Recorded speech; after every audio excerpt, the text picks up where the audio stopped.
Biadab, ini benar-benar udah kelewat batas. Gimana enggak, Israel kini kembali memperlihatkan keganasannya setelah menyerang wilayah terakhir pengungsian warga sipil, yakni di Rafah.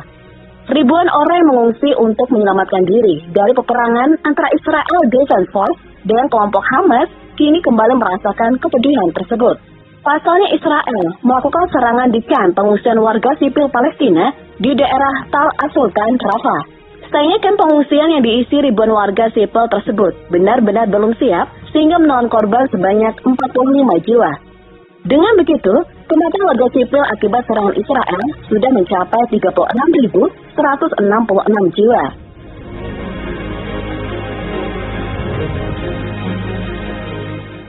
Serangan yang dilancarkan pada Minggu malam 26 Mei 2024 ini tentunya membuat seluruh mata kini tertuju ke Palestina. Pasalnya Israel dengan berani mengirimkan 7 bom seberat 900 kg yang ditemani rudal presisi ke kamp pengungsi yang diisi oleh warga sipil. Padahal sebelum melakukan invasi ke wilayah Rafah, Perdana Menteri Israel yakni Benyamin Netanyahu berniat menginvasi di Rafah karena ingin memusnahkan kelompok Hamas. Namun nyatanya bukannya menyerang kelompok Hamas, tapi malah menyerang warga sipil. Tapi kalian tahu gimana tanggapan Netanyahu soal serangan tersebut?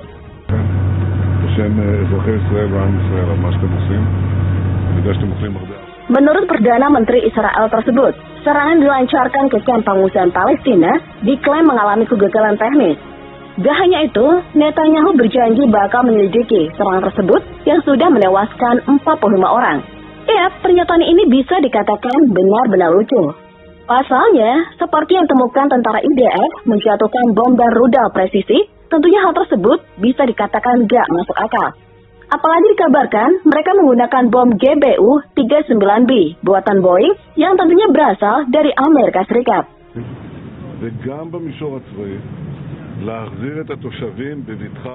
Wajar jika kelompok Hamas mengatakan kalau Amerika Serikat bertanggung jawab penuh atas serangan dilancarkan Israel ke kamp pengungsian warga sipil di Rafah.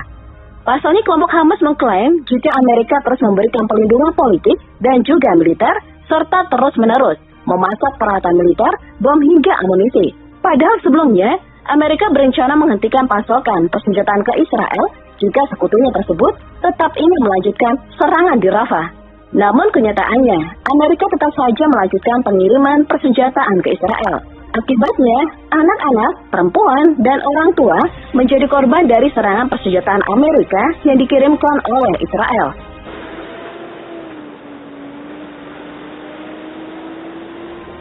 Tapi karena serangan membabi buta yang dilakukan Israel di Rafah, membuat negara tersebut dipenuhi kecaman dari berbagai pemimpin negara. Dan tentunya, salah satu negara yang mengecam aksi beringas Israel adalah Turki. Terbukti Presiden Recep Tayyip Erdogan mengecam tindakan yang dilakukan Israel terhadap warga sipil di Rafah.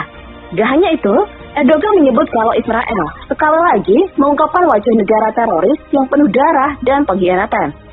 Birleşmiş Milletler'in bu aciz ve işlevsiz yapısının da Namun kecaman tersebut tentunya sama sekali nggak berefek bagi Israel. Pasalnya jadi kekhawatiran Netanyahu adalah kecaman dari sekutunya sendiri, yakni Blok Barat. Hal tersebut dikarenakan beberapa negara-negara Barat yang notabene sebelumnya mendukung Israel, kini berbalik arah mengecam tindakan Israel. Apakah ini ujung kejayaan Israel?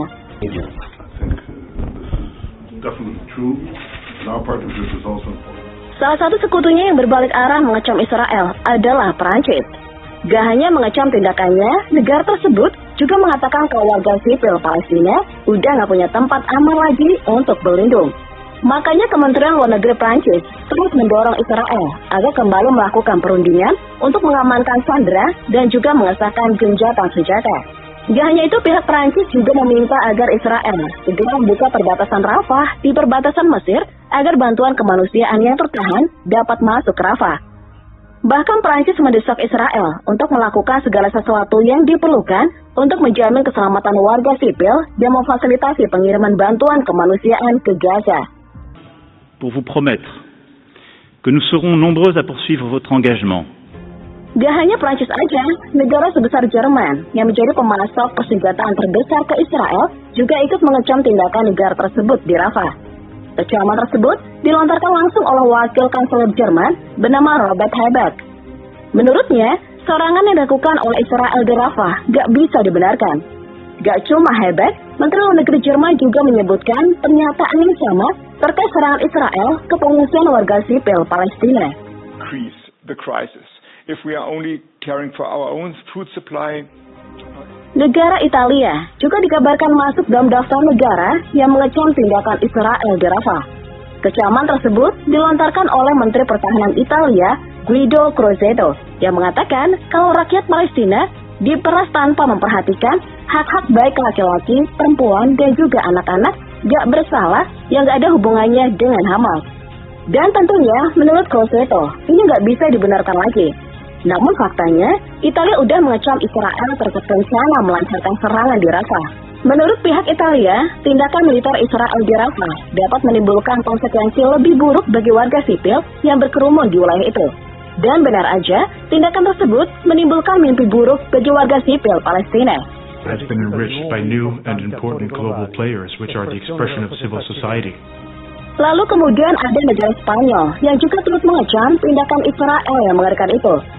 Menurut Menteri Luar Negeri Spanyol, yakni José Manuel Álvarez, menyebutkan kalau serangan Israel terhadap kamp pengungsi di Rafah yang menyebabkan puluhan warga Palestina menjadi korban, termasuk anak-anak, udah nggak bisa ditolerir lagi. Gak cuma itu aja, pihak Italia juga menegaskan kalau pihaknya menuntut gencatan senjata segera dan penghormatan terhadap legalitas internasional oleh semua pihak. Hal tersebut dikarenakan pihak Italia ingin agar semuanya menghindari lebih banyak kematian dan penderitaan. De datos de poner la ética en el centro del debate. Udah begitu banyak hingga nggak terhitung lagi negara yang terus mengecam tindakan genosida oleh Israel terhadap warga sipil Palestina. Dan serangan kali ini akhirnya membuka mata dunia bahwa Palestina kini sedang dalam krisis kematian yang nggak pernah terbayangkan sebelumnya. Hal tersebut dikarenakan Israel terus-menerus melakukan kejahatan perang, namun selalu dilindungi oleh sekutunya Amerika.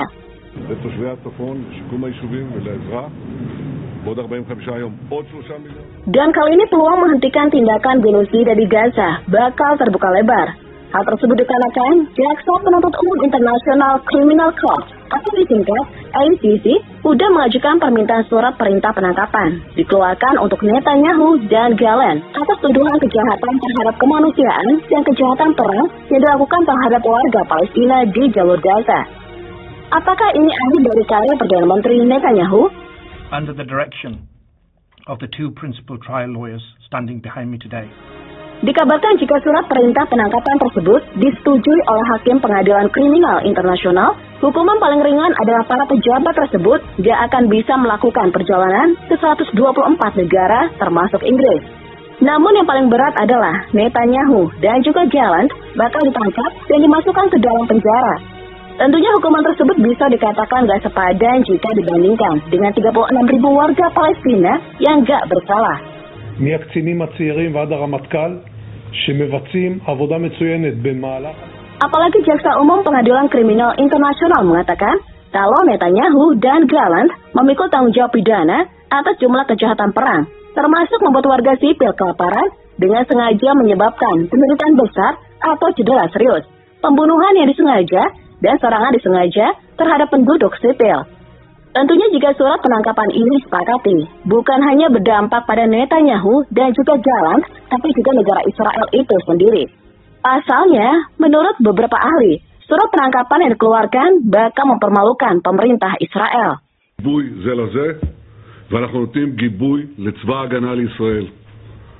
Namun surat penangkapan untuk Netanyahu dan Gallant sepertinya bakal sulit untuk disepakati.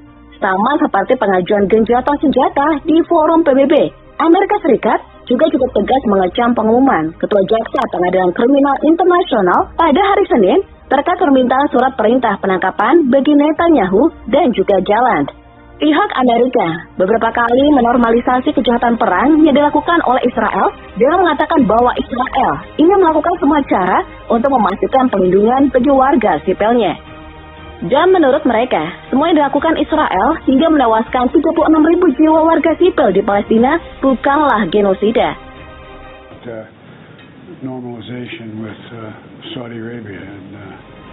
Makanya, Amerika dengan tegas menolak permohonan pengadilan kriminal internasional untuk mengeluarkan surat perintah penangkapan terhadap para pemimpin Israel.